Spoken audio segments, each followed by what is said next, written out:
سو میں بٹی زندگی، افسانے اور مختصر کہانیاں۔ محمد جمیل اختر۔ پہلا افسانہ، یادداشت کی تلاش میں۔ خط کے لفافے پر ٹکٹ لگاتے لگاتے اس کی یادداشت ختم ہو گئی اور اسے سب کچھ بھول گیا، حتیٰ کہ یہ بھی کہ لفافے پر لگائی ان دو ٹکٹوں کا کیا مطلب ہے۔ جیسے بلب جل رہا ہو، روشنی ہو اور یکایک اندھیرا چھا جائے۔ اس نے لفافے کو غور سے دیکھا، پھر اپنے ہاتھوں کو۔ اسے سمجھ نہ آئی کہ اس کا یہاں آنے کا مقصد کیا تھا، اور اٹھ کر کھڑکی تک آیا جہاں ڈاک خانے کا ملازم خط کے لفافوں پر مہریں لگا رہا تھا۔ وہ بات سنیں، یہ دیکھیں، یہ کہہ کر اس نے خط کا لفافہ ملازم کے سامنے کر کے اسے دکھایا۔ ملازم نے خط کے لفافے کی جانب دیکھا اور کہا، میں نے آپ کو 3 ٹکٹ دیے تھے، 2 15 روپے والے اور ایک 10 روپے کا ٹکٹ۔ آپ اس خط پر تینوں ٹکٹ لگائیں۔ تیسرا ٹکٹ آپ نے اب تک ہاتھوں میں سنبھال رکھا ہے، اسے بھی لفافے پر لگائیں۔ دوسرے شہر میں ڈاک 40 روپے میں جاتی ہے۔ 40 روپے میں؟ اس نے لفظ دہرائے۔ اسے بھول گیا تھا کہ 40 روپے کتنے ہوتے ہیں۔ اس نے ہاتھ میں موجود ٹکٹ کی جانب دیکھا اور کہا، یہ کتنے روپے کا ٹکٹ ہے؟ جناب، میں نے آپ کو ابھی تو بتایا ہے کہ یہ 10 روپے کا ٹکٹ ہے، اسے بھی خط کے لفافے پر لگا دیں۔ جی اچھا، تو یہ دوسرے شہر پہنچ جائے گا؟ اس نے پریشانی کے عالم میں پوچھا۔ جی ہاں، اب جلدی کریں، ٹکٹ لگا کر لفافہ مجھے دیں تاکہ تمام خط آج کی ڈاک سے روانہ کر دیے جائیں۔ اس نے خط پر ٹکٹ لگا کر اس آدمی کے حوالے کیا اور پوسٹ آفس سے باہر نکل آیا۔ وہ بے حد پریشان تھا، اس سے تمام ہندسے گم ہو گئے تھے اور سمجھ نہیں آ رہی تھی کہ یہ 10 20 50 کیا اور کتنے ہیں۔ وہ یہاں کیوں آیا تھا اور اب اس نے واپس کہاں جانا ہے؟ ایسا 1-2 بار پہلے بھی کچھ منٹ کے لیے اس کے ساتھ ہوا تھا جب وہ سب کچھ بھول گیا تھا، لیکن اب کی بار یہ دورانیہ کافی طویل ہو چکا تھا۔ پچھلی بار جب وہ رکشے سے اترا، کرایہ ادا کیا، تو اسے اندر سے کدھر کدھر کدھر کی آواز آنے لگی۔ وہ تھوڑی دیر فٹ پاتھ پر کھڑا خود سے پوچھتا رہا کہ وہ کہاں جا رہا ہے، پھر جیب میں ہاتھ ڈال کر سارے کاغذ نکالے، گھر کے سودا سلف کی ایک لمبی فہرست، بجلی اور گیس کے بلز، بچوں کے اسکول فیس کارڈز، اور پھر اسے سب یاد آ گیا تھا، لیکن اب تو اسے کچھ بھی یاد نہیں آ رہا تھا۔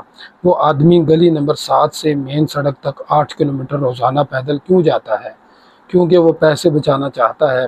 اس کے پاؤں میں چھالے پڑ جاتے ہیں، اس کے لیے وہ رات تھوڑی دیر کے لیے اپنے پاؤں گرم پانی میں ڈبو کر اپنے بیوی بچوں کی جانب دیکھتا رہتا ہے جو اس سے خوش نہیں رہتے، کیونکہ وہ ان کی خواہشات پوری نہیں کر پاتا، لیکن وہ چاہتا ہے کہ وہ انہیں خوش رکھے، سو وہ پیدل چلتا ہے۔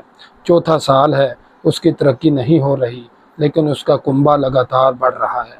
اس کی بیوی اس سے روز جھگڑا کرتی ہے، وہ اسے خوش رکھنے کے لیے روپے بچاتا ہے، دوپہر کا کھانا یہ کہہ کر نہیں کھاتا کہ وزن کم کرنا ہے، حالانکہ اس کا وزن لگاتار کم ہو رہا ہے، جیسا کہ اس کے سر کے بال کم ہو رہے ہیں، لیکن وہ شیشے کے آگے بہت تھوڑی دیر کے لیے ٹھہرتا ہے۔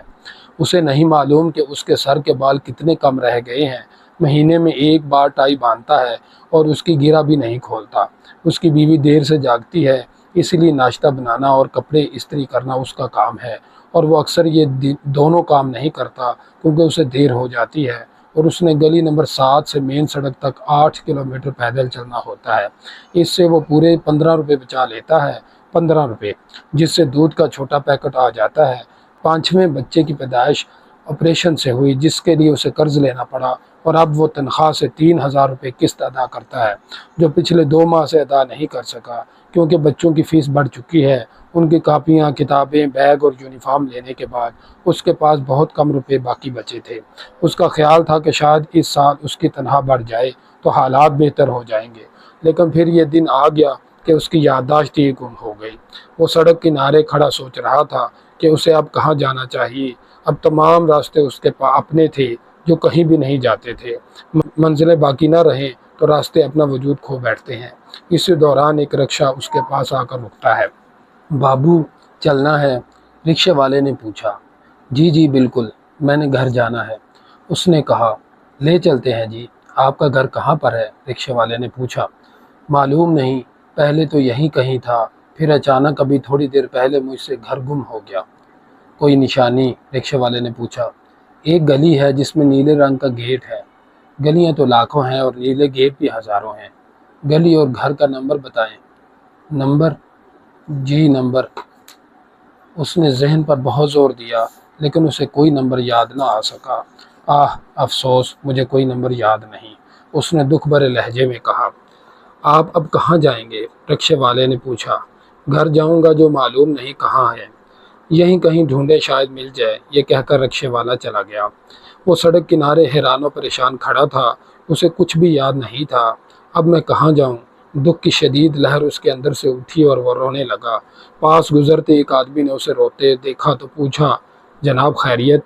آپ رو کیوں رہے ہیں؟ کیوں، کوئی مسئلہ ہے؟ جی مجھ سے گھر گم گیا ہے، اس نے روتے ہوئے کہا۔ گھر گم گیا ہے؟ کیا مطلب؟ آپ ایڈریس بتائیں، میں آپ کی مدد کرتا ہوں۔ ایڈریس ہی تو گم گیا ہے، اس نے روتے ہوئے بتایا۔ کوئی مسئلہ نہیں، کیا آپ اس شہر میں نئے آئے ہیں؟ کسی دوست، رشتہ دار کو فون کر لیں، اس آدمی نے کہا اور چل دیا۔ اس نے موبائل نکالا، سارے نمبر اسے ایک سے دکھائی دینے لگے۔ وہ پریشانی کے عالم میں سڑک کنارے چلنے لگا۔ ایک اور رکشے والا رک کر کہتا ہے، بیٹھے جی، آپ یقیناً مین سڑک کی طرف جانا چاہتے ہیں تو 50 روپے دیں، چھوڑ آتا ہوں۔ اس گرمی میں پیدل چلنا بہت مشکل ہے۔ 50 روپے؟ اس نے حیرت سے پوچھا۔ ہاں 50 کچھ زیادہ نہیں، چلیں آپ 40 دے دیجئے گا، رکشے والے نے کہا۔ 40؟ اس نے لفظ دہرائے۔ کیا یہ بھی زیادہ ہے؟ 40 کتنے ہوتے ہیں؟ اس نے پوچھا۔ 40 ہوتے ہیں جی، اور کتنے ہوتے ہیں؟ اس نے ذہن پر زور دیا لیکن اسے گنتی مکمل طور پر بھول چکی تھی۔ اس نے ڈر کر گلی میں دوڑ لگا دی۔ رکشے والا اسے آوازیں دیتا رہا، 30 دے دیں جناب، لیکن وہ بھاگتا رہا، معلوم نہیں وہ کتنا عرصہ دوڑتا رہا، حتیٰ کہ نیلے دروازے والے اپنے گھر پہنچ گیا جس کا رنگ اب اکھڑ چکا تھا۔ اس کی بیوی نے اسے دیکھتے ہی کہا، اتنی دیر کہاں لگا دی؟ ایک خط ہی تو پوسٹ کرنا تھا، کتنے روپے خرچ ہوئے ہیں؟ معلوم نہیں، اس نے بتایا۔ کیا مطلب معلوم نہیں؟ ایک تو تم پیسے کا بالکل حساب نہیں رکھتے، بجلی کا بل معلوم ہے اس دفعہ پورے 3000 آیا ہے، اور بچوں کی فیس کے بھی 5000 دینے ہیں۔ تمہاری تنخواہ ہے کہ بڑھنے کا نام نہیں لے رہی۔ اچھا ابھی تمہارے پاس کتنے روپے ہیں؟ میں نے شاپنگ کرنے جانا ہے۔ اس نے جیب سے بٹوا نکالا، نوٹوں کو دیکھا لیکن اسے گنتی بھول چکی تھی۔ اس نے گھبرا کر بٹوا بیگم کو دے دیا۔ اس کی بیوی نے بٹوا اس کے ہاتھ سے لیا، نوٹوں کو گنا اور کہا، بس 1500 روپے؟ اس سے بھلا کیا شاپنگ ہوگی؟ منصور صاحب کو دیکھو، تمہارے ہی دفتر میں کام کرتے ہیں، لیکن انہوں نے نیا گھر بنا لیا ہے اور ایک تم ہو جیب میں 1500 روپے لے کر پھرتے ہو۔ تم سے شادی کر کے میری تو زندگی عذاب ہو گئی ہے، چھوٹی چھوٹی خوشیوں کا ترس گئی ہوں۔ میرے بچوں کی بھی کوئی خواہش کبھی پوری نہ ہوگی۔ اس نے دکھ سے اپنے بچوں کی جانب دیکھا۔ وہ انہیں بتانا چاہتا تھا کہ اس کی یادداشت ختم ہو چکی ہے اور اس کے پاؤں میں شدید درد ہے۔ ہو سکتا ہے اب گرم پانی میں رکھنے سے بھی اسے آرام نہ آئے، لیکن اس کے بچوں نے نفرت سے منہ پھیر لیا اور گھر سے باہر نکل گئے۔ اس کی بیوی لگاتار چلا رہی تھی اور وہ گنتی سے آزاد ہو چکا تھا۔ اس نے آہستگی سے اپنی بیگم سے کہا، 1500 کم ہوتے ہیں؟ نہیں نہیں، بہت زیادہ ہوتے ہیں، محل بن سکتا ہے ان سے۔ زیادہ کتنے ہوتے ہیں؟ زیادہ جتنی مرضی ہو، کم ہیں۔ وہ دیوار کے ساتھ ٹیک لگا کر بیٹھ گیا، ٹانگیں سیدھی کی، چہرے کو ہاتھوں میں چھپایا اور رونے لگا۔ تمہیں کیا ہو گیا ہے؟ یہ تم رو کیوں رہے ہو؟ اس کی بیوی نے حیرت سے اس کی جانب دیکھ کر پوچھا کہ اچانک بیوی کی نظر اس کے جوتوں پر پڑی تو اس نے کہا، آپ کے جوتوں کے تو تلوے ہی نہیں ہیں۔